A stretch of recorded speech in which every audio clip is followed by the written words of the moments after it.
This video is going to be a little bit different. It's more of a what not to do rather than what to do or enjoyable. This was not an enjoyable flight for me. I was in Wales.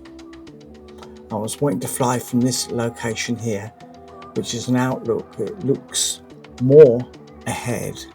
If you see in the next shot, you can see Snowdon in the very far distance and a nice range in front, and it's a valley, and I thought, right, this would be a nice place to fly. Only if you look at the ledge on the left, the road looks incredibly like the road below. Also, the wind was blowing very, very strong and gusting, and I recently remotored this quad, and it's only when I took off that I realised that the compass needle was pointing incorrectly. I needed to readjust the compass pointing, the offset. So I'm taking off, and at this point I'm realising the wind is blowing from the left, by the way. I'm realising how strong this wind is. So I'm thinking, okay, I'll just do a short flight, bring it back soon. And it's beautiful. There's a broken cloud, which is giving that nice dappled effect. And as I get to the top here, I realise how high my throttle is to keep control of this quad. And it's running on lithium-ion batteries, which really can't take massive power draw well. They're not like a lithium polymer battery. They have a limitation of power draw. Still, it's flyable. So here I am taking a nice flight over. This is a pipeline that feeds down to hydroelectric generation. It's pretty enough.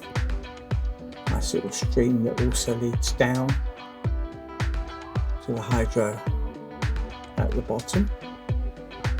So I'll take a little flight down there. That's very nice with the stream.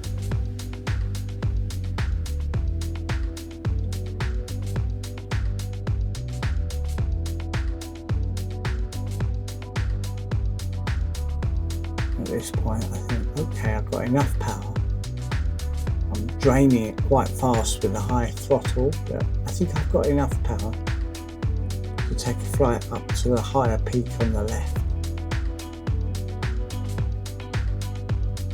Again, keeping it moderately low because I know how strong that wind is. And I'm about to hit it as I come up to here because it's blowing from along the valley across that lake. You can see the lake's being affected by the wind. There's me tipping down to try and cope with the wind.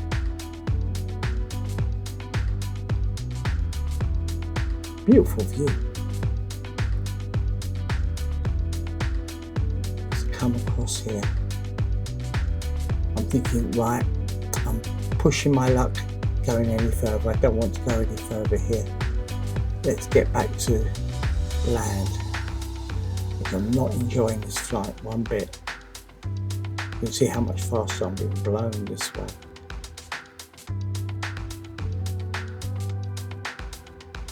And it's at these points where you may not be thinking completely clearly about what you're doing. You're worried about your throttle, your battery levels, and now I'm worried about getting back home because my home arrow is not pointing correctly because of the compass. So I know I'm over here somewhere. It's beautiful, absolutely lovely.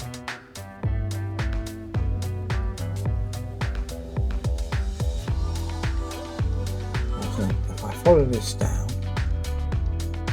I'll find the landing area, and I think, oh, there it is, there's the landing area, it's just on that road there. But I'm looking at the road, the lower road here. So I'm flying down to try and spot my landing. And I'm going to have to land from the left because the wind's from the right, so if I want to land safely I've got to land into wind really. And you can see me searching and going up and down here trying to find the landing spot. A little bit of panic coming in at this point. And I'm thinking I should be able to recognise it's got cars parked in it.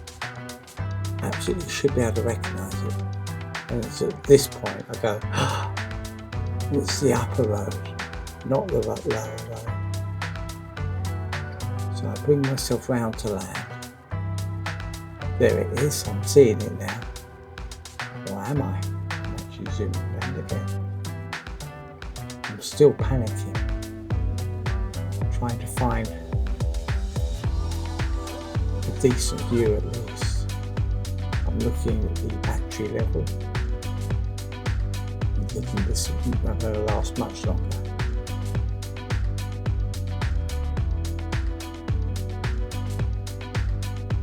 It's just pretty enough. The wind is just terrible. It's gusting up again. So I'm angling for the landing, and again, I'm looking at the wrong place. The actual landing point is further to the left. It's up there, not there. I realise that and angle myself out. And then, when I'm coming to landing, it's not a very big landing area. And of course, while I've been flying, a load more tourists are filling up the area where I was planning on landing. So what do? I need to land. The battery's showing signs of distress.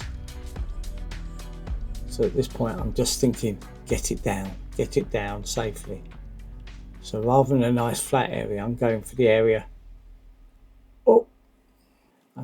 I went for the area that was safer for people and not safe, particularly for the quadcopter. It's not a great video, but it's a good case of go-itis. If your takeoff is in any doubt, you're better off not taking off than just saying, go for it.